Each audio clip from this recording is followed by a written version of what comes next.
Hello everyone, Michael here, and today I'll be exposing the harmful social conditioning present in the super popular television series, The Big Bang Theory. Now, I don't particularly dislike the show. I would be lying if I said that I've never been coaxed into laughing by the show's laugh track. I have chosen The Big Bang Theory to dissect and analyze since it is marketed as representing a demographic which makes up a large portion of my client base, those being highly educated men working in the fields of science and technology. My primary goal is not to bash the show, but to call attention to the underlying harmful social narratives that the show promotes. The show's four primary male characters are all highly intelligent yet socially inept. We have Leonard, who as an awkward, shy, geeky physicist is considered among many to be the luckiest man in the world for even having a girlfriend, who later becomes his wife, even if she is a bit ditzy, drinks too much, and sometimes goes to bed with his best friends. How did you get her to go out with you? Well, she moved in across the hall. And he started to slowly wear me down. Like a river carves a canyon. There is Howard, whose initial relationships involve World of Warcraft characters, a robotic arm, and prostitutes. She's a hooker, isn't she? A prostitute, yes. You already gave her the money? Yes. Thank you.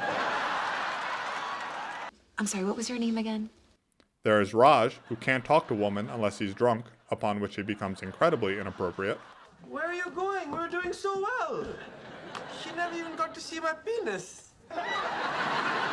And finally, there is Sheldon, whose rude remarks are forgiven, given that he is deemed too intelligent for normal conversation. Thanks to you, I know better than to ask if you're menstruating. And based on your behavior, I don't have to. All these men struggle in their relationships with women. While their behavior is often portrayed as being cute and dorky, it's also quite sexist. Anything can happen Thursday. Let's hit the clubs and meet hot women. Here we go. Lock up your daughters. We're gonna hit it and quit it. See, first we let the lawyers and the jocks thin the herd, and then we go after the weak and the old and the lame. My father used to say that a woman is like an egg salad sandwich on a warm Texas day.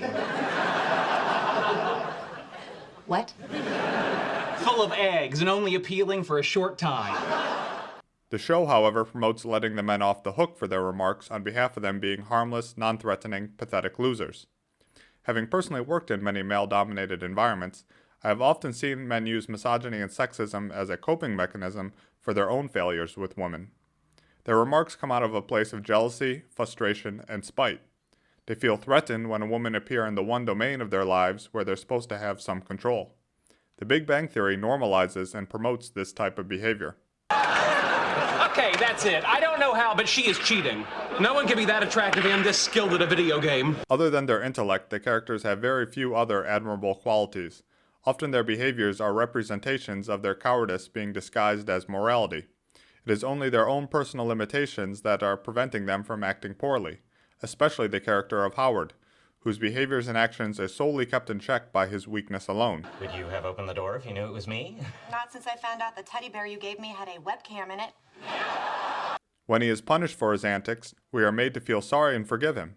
We are asked to show empathy towards him for being a lonely, pathetic loser. I know you think you're some sort of smooth-talking ladies' man, but the truth is you are just pathetic and creepy. Thus promoting the terrible idea that those who self-identify as victims should be granted special permission to act badly towards others. All previous degrading remarks aside, the show's biggest insult to women is painting the picture of female scientists as being unpopular, unfeminine, and undesirable. For a young girl following the narrative of the show, it can appear that it's better socially to be an attractive waitress at the Cheesecake Factory than an intelligent but undesirable scientist. So at some point you probably had a thing for me too. No, not really. The show constantly presents the fallacious binary choice of either being attractive and stupid or smart but pathetic. We have all become accustomed to the standard male archetypal character on television sitcoms being portrayed as being a highly incompetent buffoon who should feel lucky that his wife even puts up with him. Competent masculine characters, such as Don Draper from Mad Men, are allowed as long as it's clear that they are relics from the 1950s. It is now almost considered taboo to show strong, competent men who embody traditional masculine personality traits on television. At best, they have been replaced with strongman and almost cartoonish caricatures of hypermasculinity. But even these men must pay tribute and are cast in emasculating roles that make them appear less threatening. I was fixing my lipstick. And I have a wide-set vagina, so my tampon kept slipping out accidentally. Since strong, competent men are threatening, we have decided to remove their threat by eliminating competence, as if a totally inept population is actually good for society.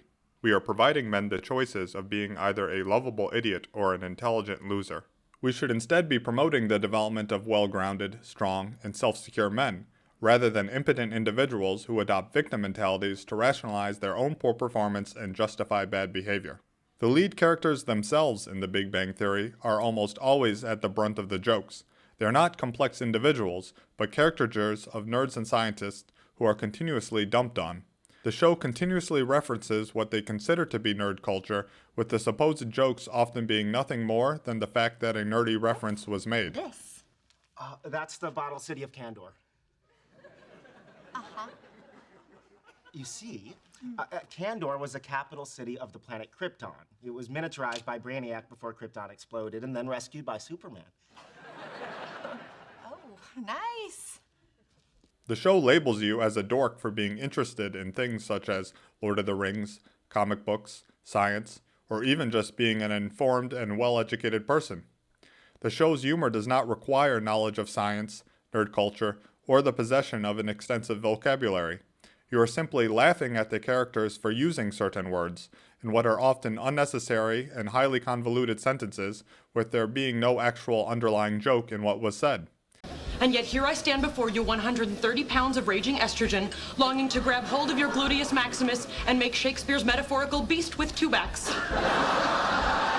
Viewers able to fully decipher the show's dialogue are offered a sense of intellectual superiority as a consolation prize for there being no actual joke. The show only pays lip service to so-called nerd culture, implying that true patrons of nerd culture should simply be grateful that they're being acknowledged and take no offense at being the target of nonstop ridicule. As a social coach, the characters of The Big Bang Theory display many of the constraining mindsets and unattractive behaviors that I work with my clients to correct.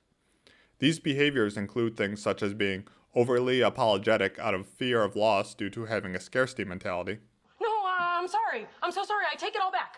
Look, I'm sitting in your chair. There's nothing wrong with it. It's a great chair. Please let me continue to be part of your world. Bartering for attention, affection, or love. Proposal. One wild night of torrid lovemaking that soothes my soul and inflames my loins.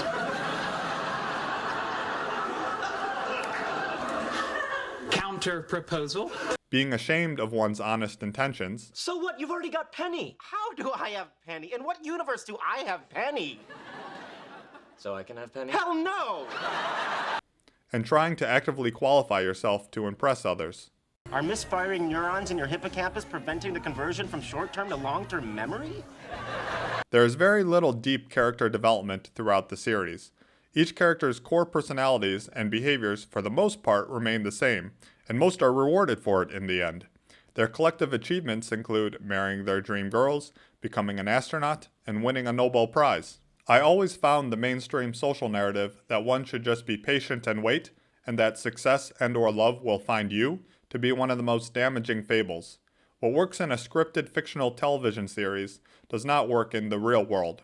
But what if this is my last chance at marriage and family? I promise you it's not. Believe me, somewhere out there is a woman who loves cooking shows and sweater vests and all the other dumb things you love.